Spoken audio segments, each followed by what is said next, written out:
like Arden said, my name is Brady Bond. I grew up, I was born in Enid, and then I actually spent about 5 years up in Burlington with the Elks.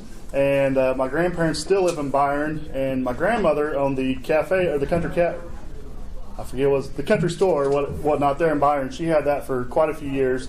They still live in Byron there, so my sister and her husband, they both work at the university here in Alva. So after this, I'll probably swing by and see them. So it's good to be in Alva. I get to come up here about once or twice a month for work anyways, but it's always good when I get to make an extra trip and come see family. Yes. Who is your sister and her husband? My sister is Tara Hannaford, and she works in the financial aid office, and her husband's Bo Hannaford, and I don't know his fancy title. I think they give him more than what he's worth, but he's one of the deans. Hold on, let me call him. Well, hang on. Yeah, but he's a good guy. But yeah, they both work there at the university, and they have a son, Tucker, and then Carson lives back over by Tulsa. But Tucker, he's a young one. He's a handful. So, but anyways, what I'm here to talk to you today is take a little bit of your time. Is Farm Bureau? We're a grassroots organization. It was started as a membership organization, and then we grew into an insurance company to help kind of finance. But basically, it was started as a membership organization to lobby for farmers and ranchers in the state of Oklahoma. At our peak, we were over 150,000. We've come back down a little bit. We're around 90 to 100,000 right now. But we were put together to lobby for rural Oklahoma. Farm Bureau started. There's been a bill on the floor for a couple years, and Farm Bureau was one of the main ones behind it, and it was Oklahoma's right to farm. There's been 2 other states passed something similar. North Dakota did it back in 2012, I believe. Went through really smooth. Didn't have any problems. Missouri did it in 2014. Theirs was a little bit more contested. It was a close vote, and those are the only 2 states that have passed something like this. Oklahoma's going to do ours. It passed legislation last year, or went through the House. I think it passed 89 to 7, and then went through the Senate and passed 49 to 6. So it passed both through the House and the Senate last year, and it's going to go to the people in 2016 of November to vote on this. A lot of people say, I thought I had the right to farm. Well, you do have the right to farm on your land today. But as we've seen in other states, groups have come in and put legislation into effect that's really hampered farmers and ranchers, how they produce things. It's happened in California with Proposition 2. I believe they went in and they attacked the poultry industry, the beef industry, and the pork industry. And they put standards on these industries, not so much for scientific reasons, but for feel-good reasons. It had nothing to do with research. It was simply this makes me feel good bill. Let's go ahead and put this into place. Basically what happened is the price of eggs, I think they increased 70% almost overnight in California. And then that a lot of the industry couldn't transfer over to the new regulations, so a lot of them went out of business. California started having to buy a lot of eggs and ship them in. Well, then they said if you're going to import eggs into California, they need to follow our guidelines. And I think there's 6 states right now that have a lawsuit against the state of California that says you can't tell us how to produce our eggs or our livestock or grow our crops. But that was Proposition 2 in California. There's been some examples on the East Coast with Vermont. There's something back in Oregon. There's groups going in. Specifically, the group that's really pushing is the Humane Society. And I'm really not going to get into bashing them. They do some good things, but a lot of their money doesn't go where it says. And that's not my opinion. That's their taxes. You can look it up online and see. I'd encourage you, if you are interested, one, ask your local pet shelter how much money the Humane Society of the United States gives to them. And a lot of them are going to give you a 0. And if you do want to help, give locally. Don't give maybe to where you don't know where your money's going to go. But anyways, the state question it went through last year. It's Oklahoma's right to farm. It's going to be state question 777. So we got the best possible number for that. It's important to note that every farm organization in Oklahoma is behind this. Oklahoma Farm Bureau, American Farmers and Ranchers, another insurance company that has a lot of membership, Oklahoma Cattlemen's, the pork industry, the poultry industry, everybody's behind this. And it's really to protect farmers and ranchers and consumer choice. And I'll hit on that more in a minute. But because, as you know, the farmers and ranchers in Oklahoma are continually dwindling down. It's less than 2% of farmers, the population feeds the world, basically, in the United States. And we need to be allowed to do the things we have, that we have done and continue to do.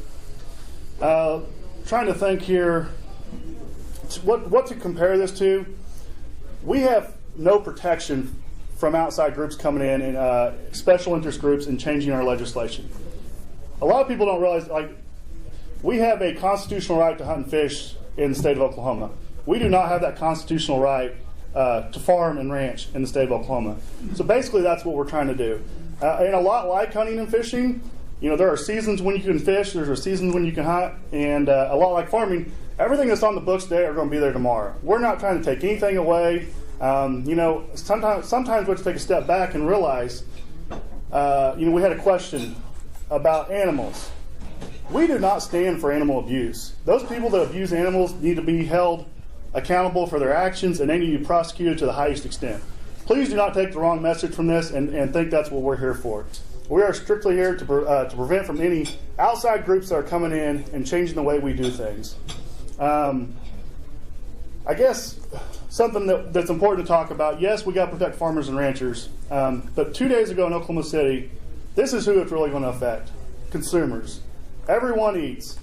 And if you want to go to the grocery store and buy an organic or an all-natural product, that's fine. But we cannot make that single mother free go do the exact same thing because she can't afford it.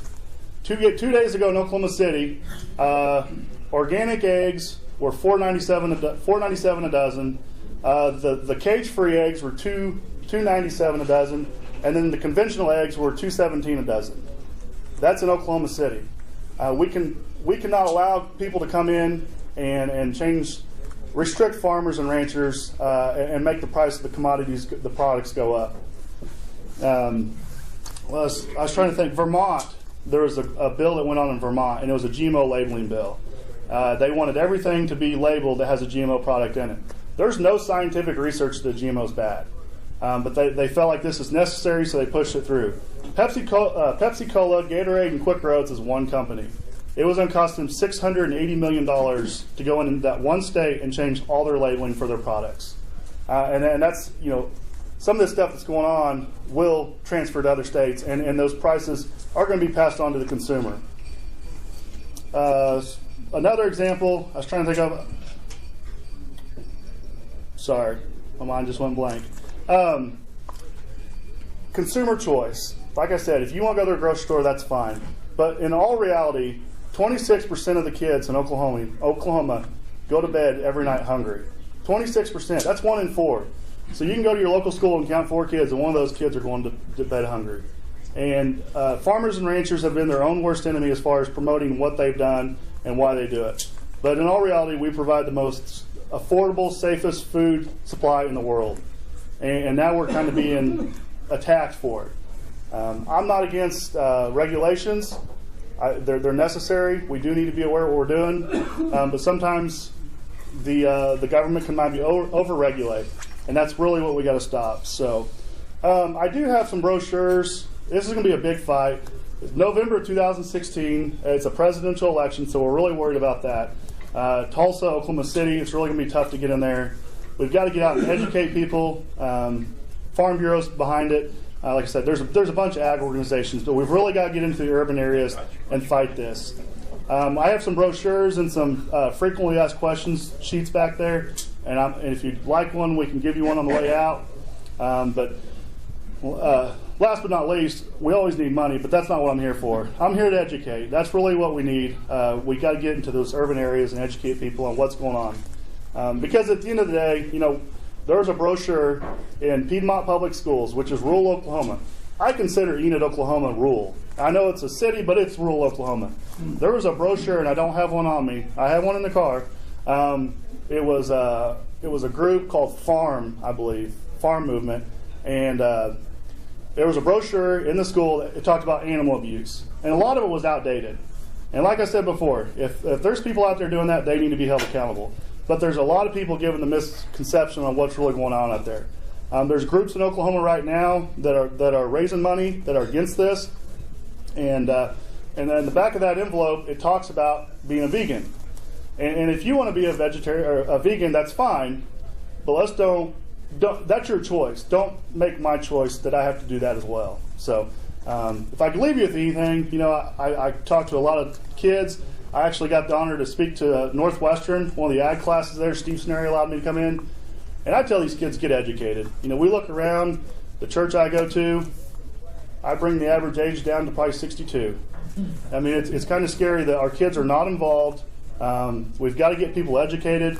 And at the end of the day, if you don't agree with it, that's fine. But go educate yourself. Don't let somebody else tell you how to believe. But we're here to educate you as far as what we believe in. And I hope you see where we're coming from with this. And been kind of rambling. I don't. If you guys have any questions, I'll take questions, or I can answer them afterwards. But yes, sir. Tell what some of the requirements are for this organic thing that they're talking about to meet their specifications as opposed to farm-grown things as it is now. And what does it do to make it better? I'm a farmer, and I kind of know something, not as much as you do, something about what you're talking about. Well, I didn't really understand your question completely. Some of the requirements. He didn't either. I'll talk slower. Louder too. Stillwater graduate, come on. Yeah. There are lots of requirements that people have to meet to become an organic farmer or sell organic produce. I believe if it's less than $5,000. What does that mean, organic? Well, there's a lot of misconception about that as well. Organic basically means that it hasn't been sprayed with pesticides, and even to an extent, it can be called organic if it's I believe it's 95%. If 95% of that product is organic or been sprayed with an organic pesticide, it can still be considered organic. There's 100% organic, and then there's organic. It's just a marketing scheme. Yes, sir. Some countries won't accept the GMO grains. China, I think, for a long time was against that. Do you know whether that's changed any? I do know there are countries that are against GMOs. I would ask, how many people know of the GMO crops grown in Oklahoma? Oh, yeah, There's a lot of my them. daughter's a food scientist, and she does the GMO labeling all the time. And if it wasn't for GMOs, you wouldn't have watermelon, you wouldn't have corn, you wouldn't have squash, you wouldn't have canola oil, you wouldn't have cane sugar or beet sugar. Almost everything you eat is GMO. The corn syrup in your drink is a GMO. The 5 major crops grown in Oklahoma, and we have oil and gas and we have the ag industry. Those are the 2 major industries in the state of Oklahoma. But the 5 major ones we grow are corn, canola, soybeans, alfalfa, and then there was one more in there. Corn, canola, wheat. No, wheat. Well, no, wheat's not. But there's another one. They're real close to getting a GMO wheat. They're actually. I do believe there is a GMO wheat out there, Yeah, but the United it's States just is not fighting marketed. really hard to keep it out. We feel like it will kill the wheat commodity as we have it now, and I know that a lot of the markets are trying to keep that out. Well, the only thing it'll do, though, you can grow wheat in a drought and have double the yield we have now. So basically, if we need to feed the world, it would help prevent starvation. Yeah. In my opinion. No, I agree with that. One important topic I left out, a point. There are industries out there right now that are making, McDonald's. They said that by the year 2020, all of their eggs are going to come from cage-free chickens. That is market demand. That's where they're going with their market. We don't need regulations to dictate that stuff. Let's let the consumers choose where they want to buy their products from. Don't you think that release from McDonald's is more or less a publicity stunt, more than they're concerned about cage-raised chickens? I do. Yeah, well, it's what what they're hearing from their consumers. But that could be your opinion. I wouldn't probably differ too much from you. A lot of them, Subway, have come out and said that they serve antibiotic-free meat. It was funny, they had another event in the news before that, and with one of their advertisers. I don't know if you remember Subway's deal, but then recently after that, they came out and kind of changed the subject to what kind of meat they serve. Chipotle, they've come out and said, well, they're actually, Subway has retraced their what they've come out and said, but Chipotle has stuck to their guns on it, on what they serve, and every business is going to do it. There was Sonic was the other one that's come out and said they're going to go to a more all-natural product. Well, there isn't any doubt that being quote-unquote healthy is the end trend, has been for a long time. So anything that comes out that pushes that is going to be, from a business and marketing standpoint, going to be high on the list. We keep going back to trans fats and that, gluten-free, and whatever the marketing and packaging and stuff is. But that's it. But I agree with you 100%. It's going to be market driven. Now, if going to non-cage raised chickens makes their Egg McMuffin go from $1 to $3, they won't do it very long. No.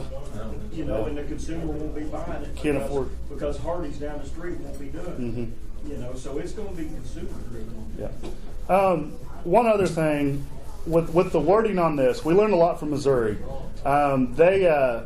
We threw something in that they didn't have, as far as in the wording of the legislation. It was a compelling state interest.